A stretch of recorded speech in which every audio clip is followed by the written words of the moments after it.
Hey friends, welcome to the Raising Boys and Girls podcast. I'm Sissy Goff. And I'm David Thomas. And I'm Melissa Trevathan. And we're so glad you joined us for this conversation. Let's dive in.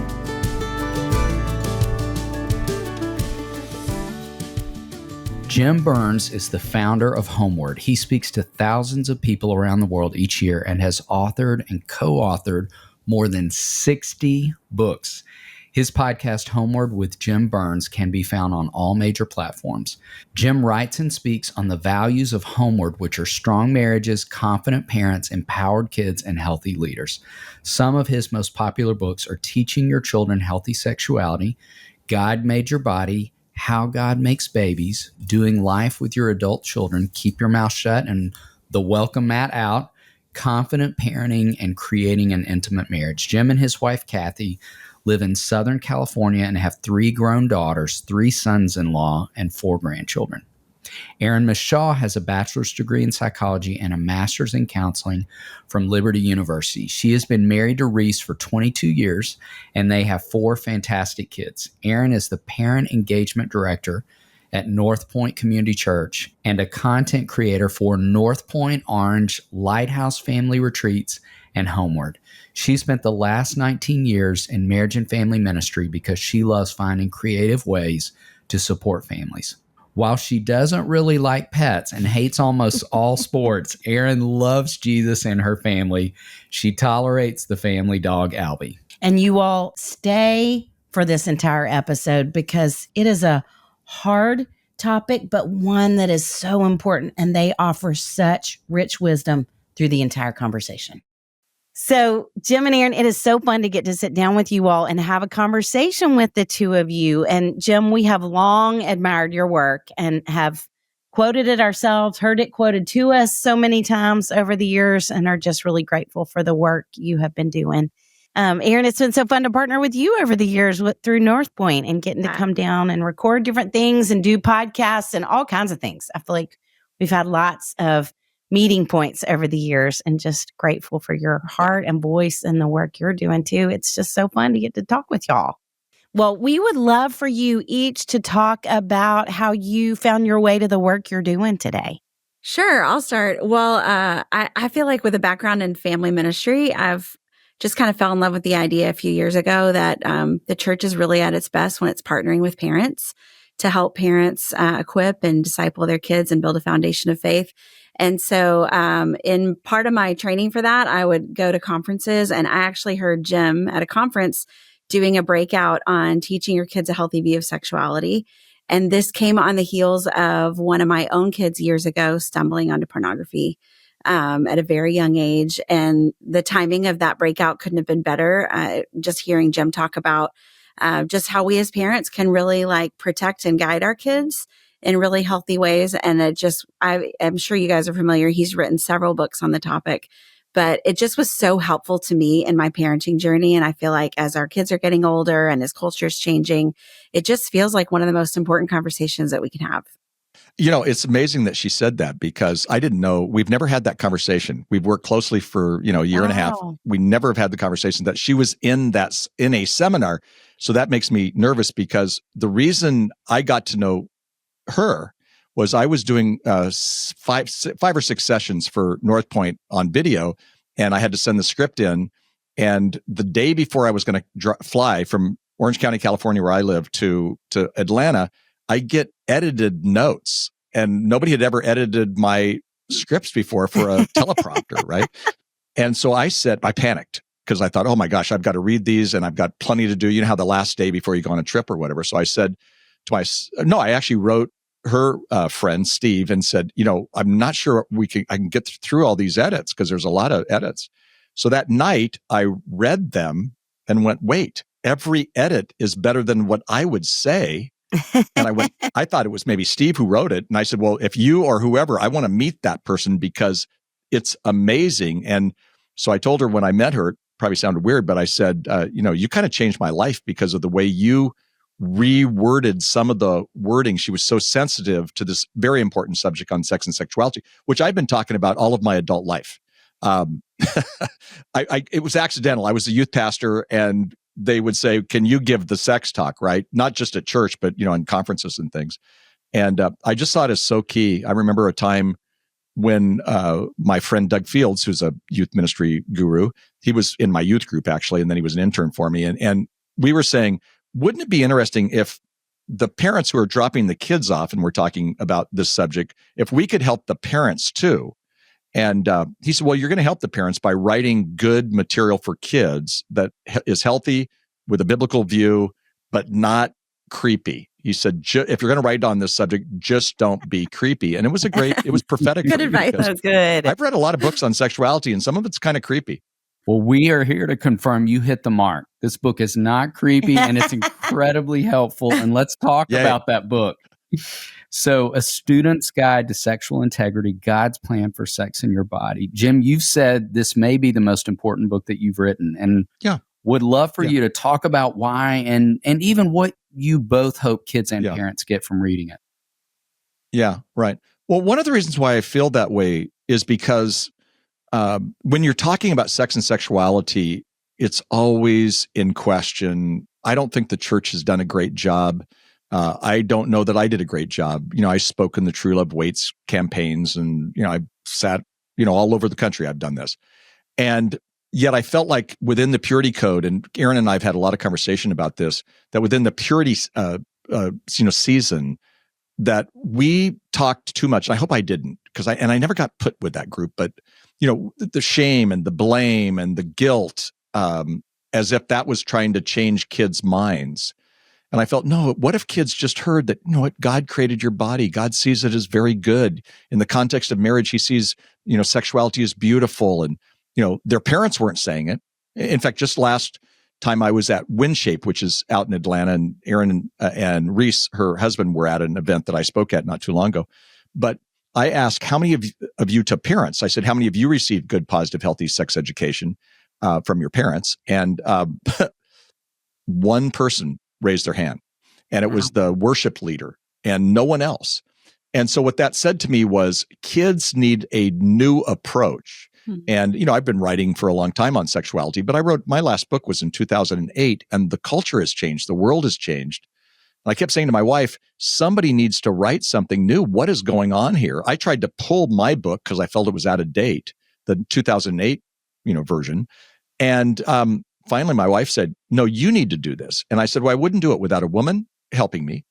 And then I met Erin, and I just went, wow, she was the perfect person for this. Even though as a mom, she made her, at that point, 16-year-old son sit through the filming of me talking about teaching healthy sexuality to parents. That was pretty gutsy on a mom's part. I feel like that's a parenting win. I stand by that. I loved him. I mean, we hung out during that time, but still, that was pretty fun. We had one in the audience besides the sound people and the cameras, and it was your son, right? So he rolled his eyes a couple of times, Erin. Well, But I think it's really important because it's so critical. The decisions you make today, I used to say to kids all the time when I was a youth speaker, the decisions you make today affect you for the rest of your life. I mean, you get this in counseling all the time with both of you, but they don't understand that. And so, as parents or as adults, we get that. But how do you help kids make right and wise decisions? So if we can move the mark just a little bit to help them think through, what does sexual integrity look like, and how does that affect my life, and how is it going to affect my future? Then, to be honest, some of those people aren't going to need to come in and talk to you when they're young adults or even teens, because a lot of them have some really miscommunication, or they have some struggles that they've had, partly because no one really talked to them in an honest, blunt, unashamedly Christian way. It was too guilting or too toxic. Yeah. I think also my hope with the book is that, that this would just kind of open the door for parents and students to have conversations. It's just way too important of a topic to avoid. And I know we joke about one of the chapters in the book is called Awkward, because these conversations can feel super awkward, and parents can feel like they don't know what the right language is or how to get into the conversation. And so it's part of why we put, discussion questions at the end of every chapter, in hopes that a parent could pick up the book and they and their student both, like, we read chapter 1 and then we get together and talk about it. We read chapter 2 and talk about it. That these conversations would just be able to be commonplace in the home and not something that's avoided, or, that they're turning to the internet or their friends to get advice about something that really God has already given us so much wisdom about. Yes. Well, one of the things that you say that we love is that you have tried to change the narrative of talking about sexual integrity without compromising a biblical worldview. So will y'all talk about what that means and how you did it? Well, that interesting enough, one of the reasons why Erin is here is because I felt like she had a great understanding of that. And, what 13-year-old girl wants to look at a creepy old guy like me who looks like their grandpa, talking about sex and sexuality, right? And so when I said to her, she got it. I said, we've got to change the narrative. Is it possible to change the narrative without compromising a biblical worldview? And she said, yes, it is. And so in our pre-conversations on this, I wrote a lot of this book, but then she would take it and she would tweak a sentence. She would add a paragraph. She would do this and that. And in that, we really prayed hard that we would not, obviously, water down the Bible, but at the same time, is it possible to say this in a more loving, fun way? And we had some principles. One is lead with love. And I'm not sure that the church did that earlier on. We were desperate. And when I first wrote a book, in the 1980s on this subject, and the church was like, why this guy's talking about words and phrases? Well, they were just, now they're accepted, but whatever. So how do you do this? You lead with love, and kindness matters. And so no matter what a kid is going through, or a child actually, is going through, we need to make sure that we do what Jesus did. He led with love. I mean, he showed love to people who he didn't agree with when it came to how he cared for prostitutes. I mean, he didn't agree with their actions, but he still showed love and respect to them. So our thing was, how do you communicate healthy sexuality and sexual integrity from a biblical way by showing respect to all people? We don't have to agree with them. And I have found that has been one of the, by us saying that, and the other two are, making sure that they understand that they're created in the image of God and that God loves them unconditionally.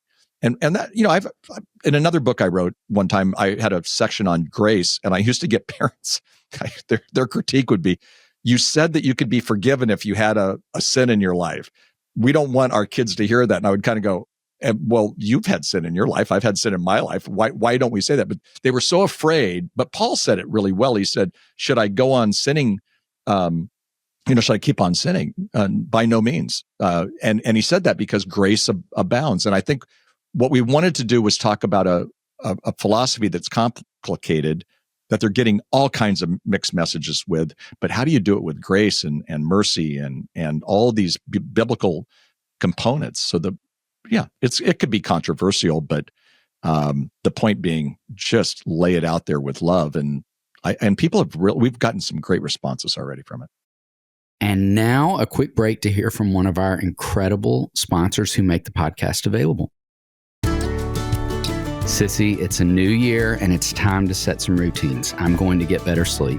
I'm walking more. Patches is demanding that in 2025. Way to go, Patches. WIT's goal is to make sure every kid on the planet is taking higher vitamins. Way to go, WIT. Typical children's vitamins are basically candy in disguise, filled with 2 teaspoons of sugar, unhealthy chemicals, and other gummy additives growing kids should never eat. That's why Haya created a super-powered chewable vitamin. WIT marches around the house shaking his vitamin bottle. They send a bottle with stickers so kids can decorate it in the first order. He loves that bottle. Haya fills in the most common gaps in modern children's diets to provide the full body nourishment our kids need with a yummy taste they love. It's non-GMO, vegan, dairy-free, allergy-free, gelatin-free, nut-free, and everything else you can imagine. Don't forget it's shipped right to the front door. One less thing to worry about. We've worked out a special deal with Haya. For their best-selling children's vitamin, receive 50% off your first order. To claim this deal, you must go to hayahealth.com/RBG. This deal is not available on their regular website. Go to HIYAHEALTH.com/RBG and get your kids the full body nourishment they need to grow into healthy adults. Jim and I talked a lot about the shift in language. I grew up in the purity culture, and I think I experienced a pretty good version of it, but I have real good friends that, that felt like they didn't experience a good version of it. And I think the intention and the heart behind it was good. But I think it just was time for some new language there, because I think there can be some baggage associated with that. And so to me also, I feel like purity feels like something that you can have and lose. And sexual integrity feels more like a choice. I can wake up every day and make a choice to live with sexual integrity, even if I messed up yesterday. And even in my 40s, as a married woman, I can make a choice to live a life of sexual integrity. So I think purity kind of sometimes gets associated with the teenage years or just with virginity. And I think sexual integrity feels like a bigger term that can encompass so many aspects of our lives. Yeah. And really, I think it affects our spiritual life as well. That was a mic drop for me because Erin said that to me as we were talking about, this project. And the project is a book as well as an incredible course it's for kids that Erin did. And that was the mic drop for me that, we can change. That was more about the narrative, what she said. And I just think that is so critical and key. Mm.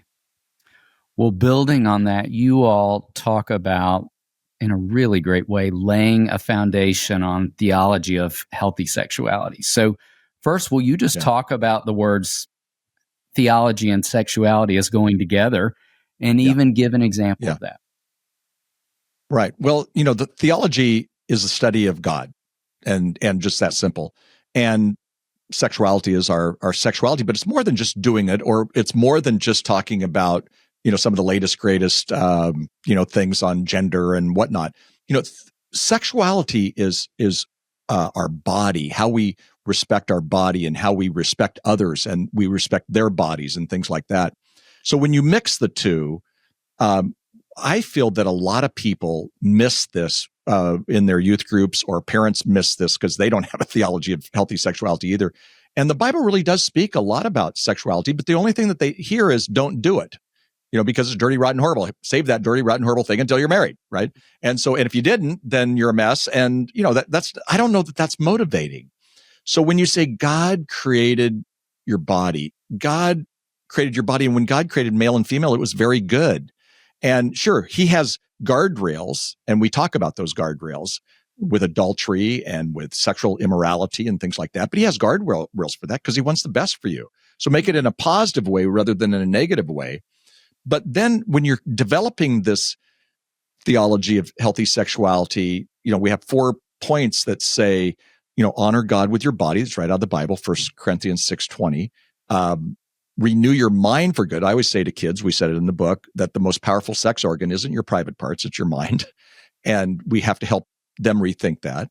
So you got your body, your mind, and then turn your eyes from worthless things. It's right out of Psalm 119. And then guard your heart. Guard your heart above all else, for it determines the course of your life. That's not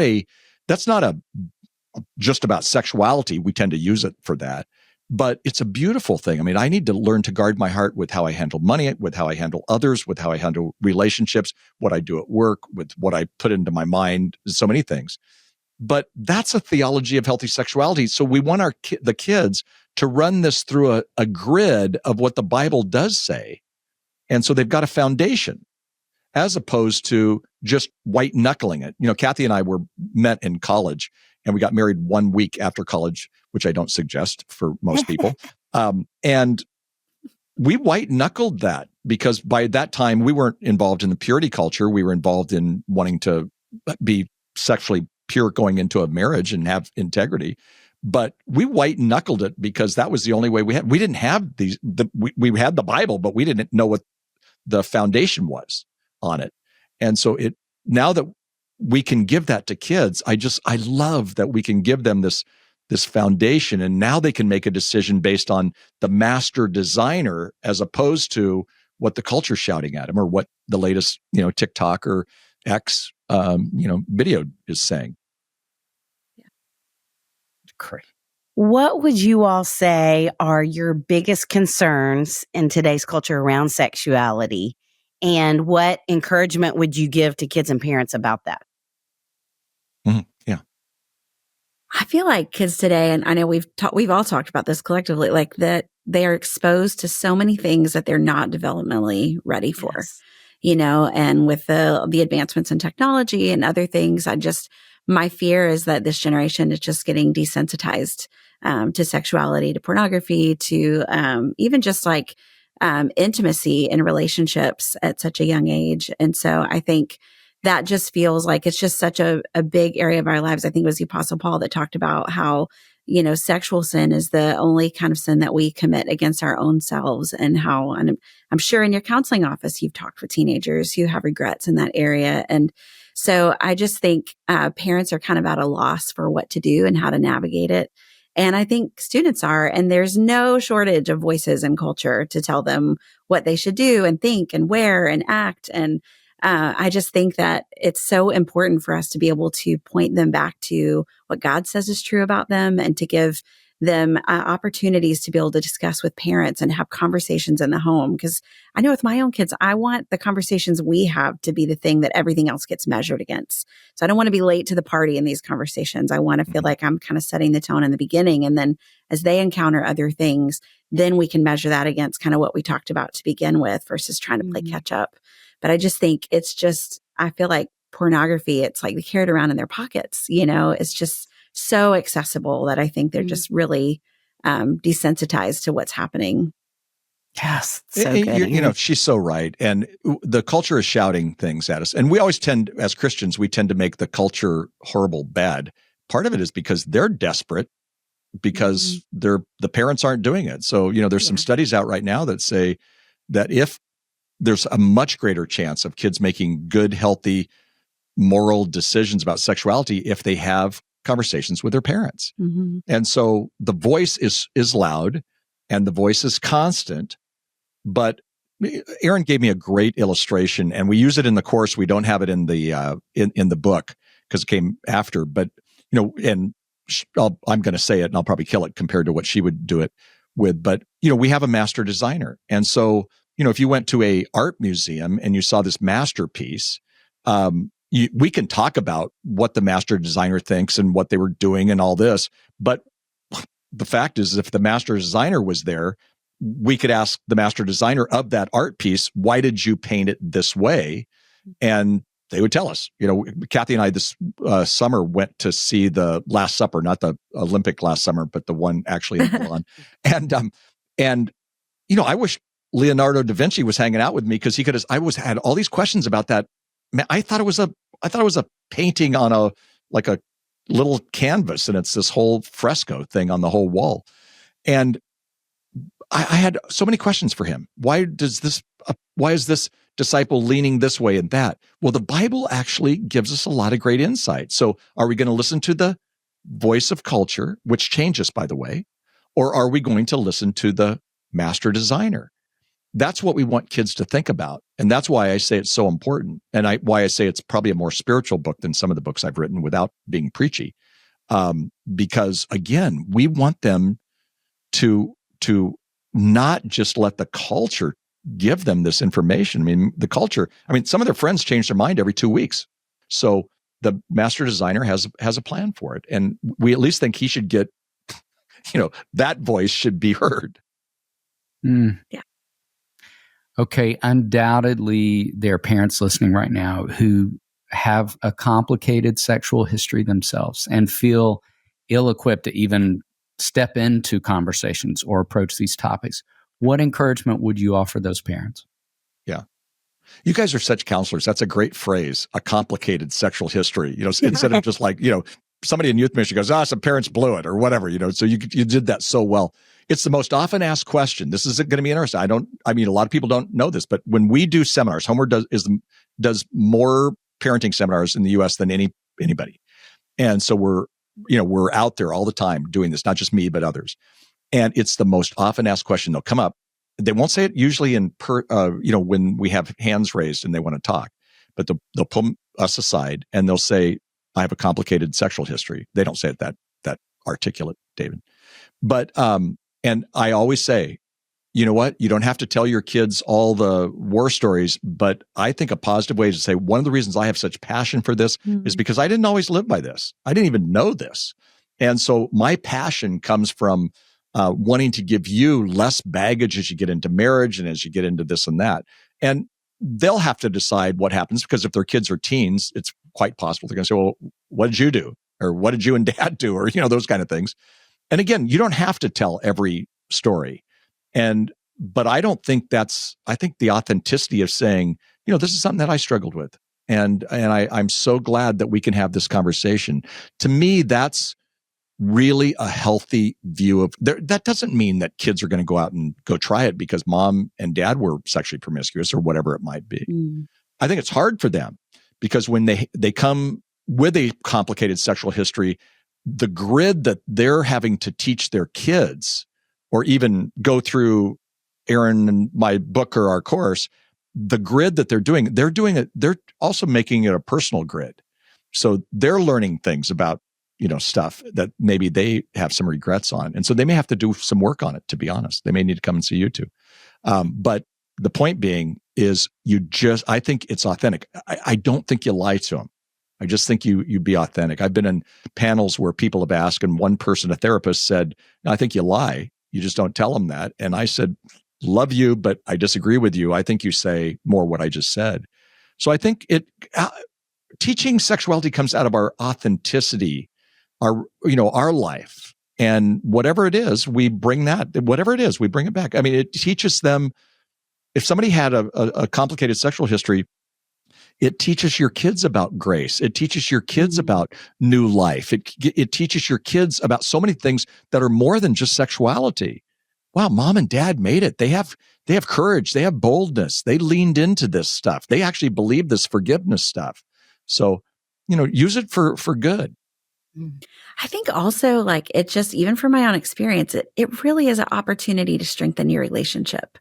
I think there were things that I thought maybe I would just hope my kids never knew about my own past or mistakes that I've made. But when I have been brave enough to share, it really has strengthened the relationship that we have. And I think to Jim's point, the gospel is woven all through those conversations because you're talking about how I have these regrets, but that's exactly why I needed a savior. And that's why I'm so glad that God sent Jesus. And so I feel like while I was afraid of some of those conversations, it really has led to a better relationship and a more authentic relationship with my kids. One of the things that we loved is how you said it's better to have 101-minute conversations than one 100-minute conversation. Can y'all talk a little bit more about that? Yeah. Well, research actually speaks to that. It really does. I mean, there's a Columbia University that says that if you have the one sex talk, the birds and the bees talk just once, that really doesn't do much. It doesn't affect much. But if you have it 1 minute, you just became the safe person. And so it's about safety. I mean, I would have never talked to my parents about sex because they weren't safe. Not because my parents weren't, I wasn't raised in a Christian home. So they were probably wanting me to do that. I don't know. But the funny thing is because they didn't talk about it, they weren't safe. So if I had issues or I had questions about, issues like masturbation or, a girl said this or whatever, I didn't go to them. But if they would have had 101-minute conversations, then they would have been the safe people. And I think part of it is being that safe people. So that's why I say it's better to have the conversations very young about God made your body and, doing the little picture books and things like that, because then you became that safe person. But if you're never having the conversation, then you're not safe. So even one conversation doesn't make you safe, but 100 of them without being preachy and, hey, what do you think of that? Or, oh my goodness, life's changing here. Or what do you, whatever. Then you became the safe person. That's so that's critical. I think the 101-minute conversations. And, funny enough, because of knowing Erin and Reese, they've had some of those and they could be awkward still. I mean, my girls still to this day say, Dad, you could speak to 1,000 kids on this subject and you didn't even break into a sweat. And, when you started talking to us, you'd start stuttering and your bald head would sweat and your ears would turn red and you were like awkward. Okay. You're going to have them. Which is really another advantage to the 101-minute conversations because those first few are going to be really painful. But just like most things, the more you do it, the more natural it gets. Yeah. Yes. You have to white knuckle through that first one, but then, they get better and they get easier and they get more comfortable. Yeah. And yet with each kid, it's different. I mean, one of our kids totally engaged and wanted to talk and gave us way too much information. One kid went like this, Mom, I don't want to hear any more of this. And, the other kid said, I already know, she's the youngest, of course. I already know all this stuff. My sister's told me everything, but still I want to go out and don't I get a free outfit and we'll go to dinner and you'll go through that book that I've already looked at. Will you cover a range of topics in this book, everything from pornography to sexual abuse, changes in your body to relating to the opposite sex? Will you all talk about practical ways to use this book with students?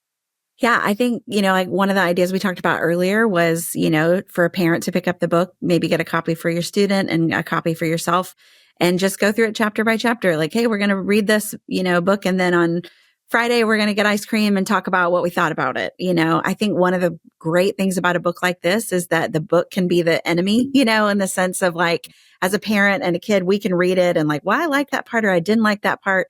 And it hopefully gives the parent an opportunity to be an observer and a consumer of the content alongside their child or student so that it doesn't feel like the parent is saying all these words and the kid's arguing with it. So I think to be able to go through the book chapter at a time together, or also to get a group together, to get parents and teenagers together and we're going to just go through this book in 6 or 8 weeks collectively, or like Jim mentioned, there's a small group study, a video course that parents could go through with their students or youth groups or Bible studies. So we tried to make it as versatile as possible. So there's just an easy, real tangible handles for parents and students to look through together. Yeah.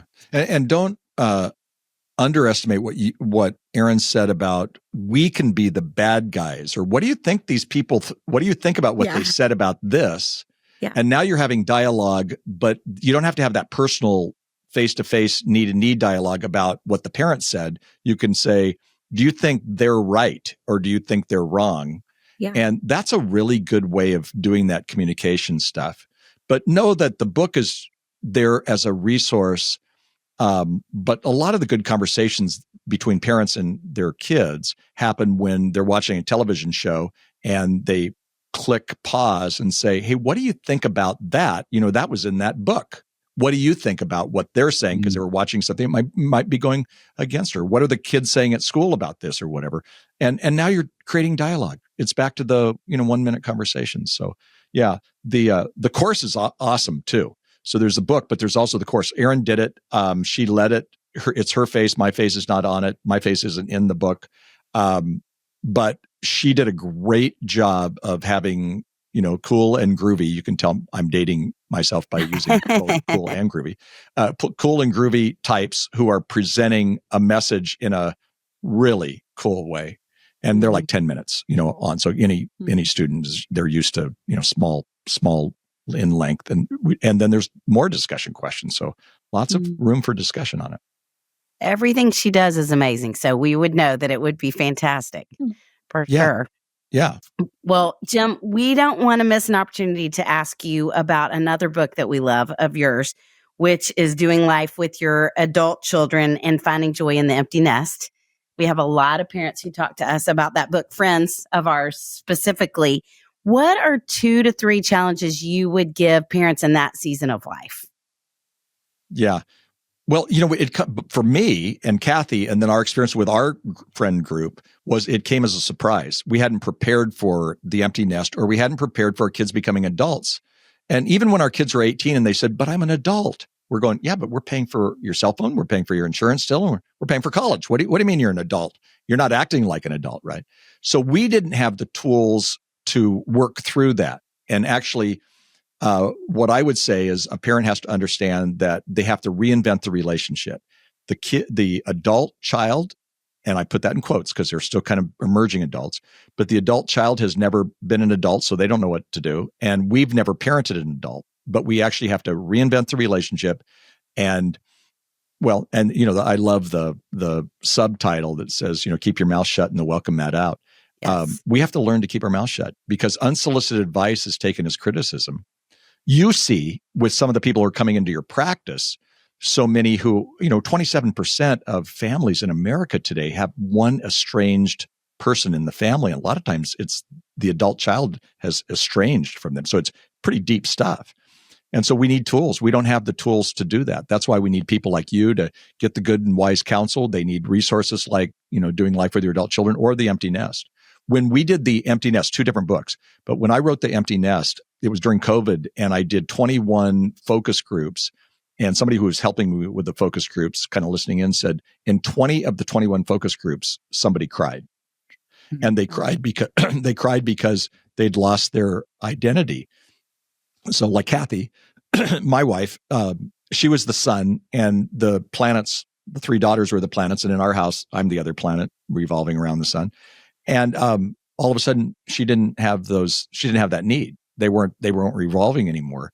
So she went into what we call the empty nest syndrome, which isn't a psychological syndrome, but it's a syndrome that psychologists hear all the time about. She got more anxious, and she kind of got some depression. Like, what am I going to do with the rest of her life? I didn't think I did. And then a friend of mine pointed out that you're going to work an hour early and you're staying an hour late. You have the same thing going on. It's just in a different way. It's manifesting in a different way. So what we found was, as our kids were getting new experiences, we need to have some new experiences. And again, that's for a single parent or for a parent who's in a couple relationship. And a lot of those couples, you're very familiar with the graying of divorce. It's the demographic that's where divorce is happening. And I think a lot of it is because they buried stuff under the carpet. And then all of a sudden the kids were gone to get the kids, raised through the teen years. And then all of a sudden they looked up and they went, I don't even like you anymore. And they've got to do the work. So I'm really thrilled and honored that both those books have been, continue to be bestsellers in the marketplace, just because I think they're real. I think the subject was really needed at a time when I couldn't find resources on it. Well, so is this subject. So thank you for doing this one, because we're so grateful. Yes, we for are. All of those things. Yes, we are. And we don't want to end the conversation, but we're going to respect your time. So we end with a 2-part question. Part 1 is queso or guac. Part 2 is, what's your favorite taco? Great question. You're talking to a Southern California boy who would eat that every morning, noon, and night. Okay, you just got to understand it. I love queso, but I'm much more, guac is more common. But yeah, I've never been opposed to put a little queso on it. We don't do queso here. Queso is more of a Southwestern Tex-Mex, that kind of a thing. So we don't do as much queso here, believe it or not. So guac, and then I know you asked me one, but I like the combo. So I do a carne asada taco and a fish taco, and that's pretty close to heaven. I think that's what we'll be combo. That's a great combo. Okay. Well, we've gotten to have some of our favorite Mexican food with Erin. Yes, I was just going to say, I think guacamole and Superica veggie tacos are so yummy. Yes. I don't even know what that is, Erin. What is it? It's a restaurant called Superica that we go to when David and Sissy are in town. Yeah. Well, that's really nice that you do that, because when I came to town, you guys gave me like Jersey Mike. So I'm really jealous. I want you to know that. That's so funny. Y'all, thank you. Thank you for writing this book. Thank you for taking the time to talk to us. It is delightful to get to be with the two of you. It sure is. Yeah. Well, thank you for doing what you do. Thank you. So yeah. Thanks. David, what a team we have that we get to call friends who help make this podcast possible. Amanda Young, our operations manager. Chris Starrett, our engineer. Our management team at H Squared. We are thrilled to be a part of the That Sounds Fun network.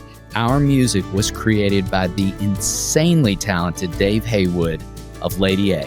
And if this podcast felt helpful to you, please consider subscribing, liking, sharing, all the things.